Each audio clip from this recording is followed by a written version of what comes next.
اعوذ باللہ من الشیطان الرجیم، بسم اللہ الرحمن الرحیم۔ شہر کوفہ کی زیارتوں میں سے ایک اور زیارت حضرت کمیل ابن زیاد کی ہے۔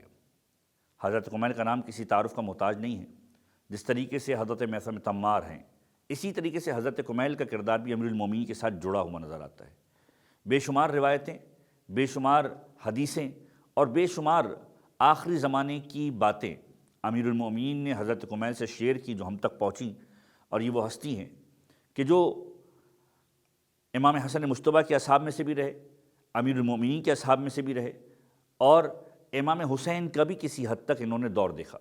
اگرچہ کہ واقع کربلا کے اندر کس مقام پر تھے تاریخ اس بارے میں خاموش ہے۔ حضرت کمیل کا کردار وہ کردار ہے کہ جو اس عنوان سے بھی معروف ہے کہ امیر المومنین نے بہت ساری راز والی باتیں انہیں بتائی، اور باقاعدہ طور پر منشن کیا کہ کمیل ہر ایک کا ایک ظرف ہوا کرتا ہے،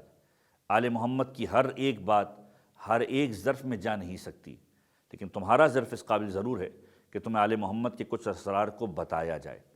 لہٰذا حضرت کمیل کو مولا نے ایک دعا تعلیم دی، جس دعا کو ہم دعائے کمیل کے نام سے جانتے ہیں۔ یہ دعا در حقیقت دعائے خضر علیہ السلام تھی،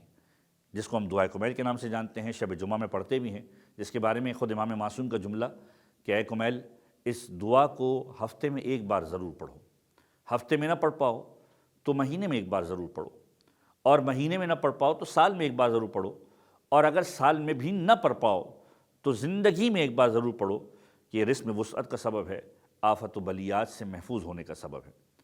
تو وہ دعا کہ جس کو ہم دعائے کمیل کے نام سے جانتے ہیں، وہ دعا حضرت خضر کی دعا تھی، امیر المومنین نے حضرت کمیل کو تعلیم دی۔ پھر اس کے علاوہ حضرت کمیل بے شمار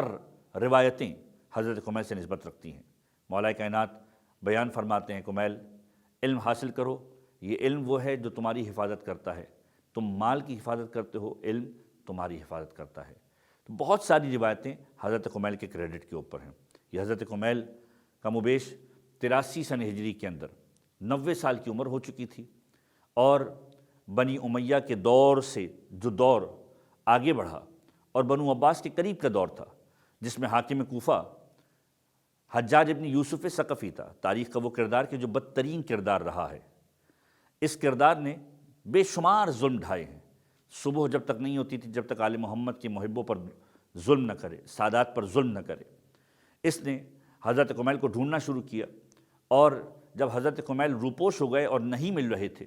تو ان کے خاندان کا وظیفہ بیت المال سے بند کر دیا، یہاں تک کہ خاندان پریشانی کے اندر گرفتار ہوا۔ حضرت کمیل نے روپوشی کو ترک کیا اور حجاج کے سامنے آئے، اور جب حجاج کے سامنے آئے تو ایک مرتبہ کہا کہ تو مجھے ڈھونڈ رہا تھا، میرے لیے یہ برداشت نہیں ہے کہ میرا خاندان میری وجہ سے پریشانی کا شکار ہو۔ ایک مرتبہ کہا کہ میں تو تمہیں کب سے ڈھونڈ رہا تھا، اور بے دردی کے ساتھ شہید کیا۔ کچھ جملے کہے کہ تم فلاں خلافت کے قاتلوں میں سے ہو، بہت سارے جملے ایک دوسرے کو دونوں نے کہے، کچھ کمیل نے کہے، کچھ حجاج نے کہے، لیکن بہرحال مظلومیت کے عالم میں 90 سال کی عمر میں